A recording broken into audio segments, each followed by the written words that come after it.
kau ke toko buku, perpustakaan, atau taman bacaan? Tidakkah kau merasa istimewa ketika berada di dalamnya? Di sekelilingmu ada berbagai tokoh dari dunia nyata dan hayal, tempat yang pernah kau kunjungi dan yang belum. Informasi dan cerita dari masa lalu, masa kini, dan masa depan. Semua berpadu, semua ada dalam genggamanmu. Saat berada di antara buku, tidakkah kau merasa menjadi raja atau dan ratu? Ruangan dan waktu seolah menyatu tanpa batas. Kau bisa terbang, melintasi sekat negara, dan melewati berbagai zaman. Kau bisa menyelam ke dalam samudra, melayang di angkasa, bercanda dengan aneka satwa, dan berkenalan di tengah padatnya kota. Juga di rimba raya, kau tahu buku adalah jendela dunia, kunci pengetahuan dan pintu wawasan. Muhammad Hatta, sang proklamator berkata, aku rela di penjara asalkan bersama buku, karena dengan buku aku bebas. Melalui buku, manusia terbebas dari ketidaktahuan. Tempat-tempat yang dipenuhi buku adalah harapan, perkembangan pengetahuan dan wawasan.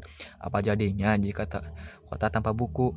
Pantaskah dia disebut kota? Di kota itu mungkin kabar datang dari sumber lain, dari koran, televisi, atau internet. Mungkin informasi dari cerita datang dari cerita nenek moyang, berbagai dongeng-dongeng sebelum tidur. Irama warga pun tiada beda. Bangun pagi, bertebaran di muka bumi untuk berbagai keperluan. Untuk kembali pulang siang, sore harinya. Setelah itu mereka berangkat, tidur, dan mulai lagi hari berikutnya. Semua serupa.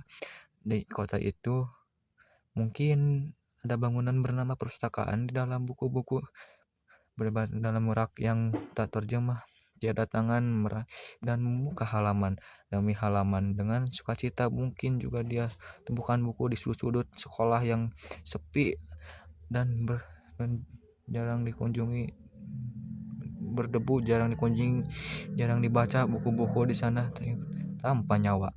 Bagaimana dengan kotamu?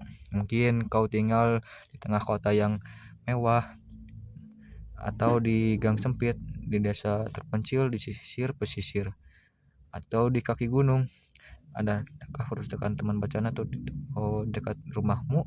Jika ada, apakah tempat itu menjadi wadah berkumpulnya anak-anak dan warga, menjadi pusat perkembangan wawasan dan pengetahuan, atau hanya menjadi panjangan? Maukah kau menjadi orang yang menghidupkan?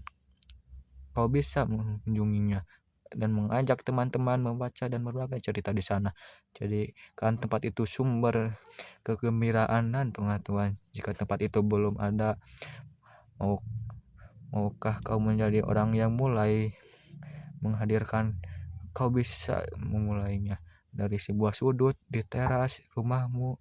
Ajak teman-teman memulai langkah baru. Jangan biarkan waktu berlalu tanpa buku. Siapapun dirimu, berada dengan buku, dia akan menjadi teman-teman sepanjang waktu.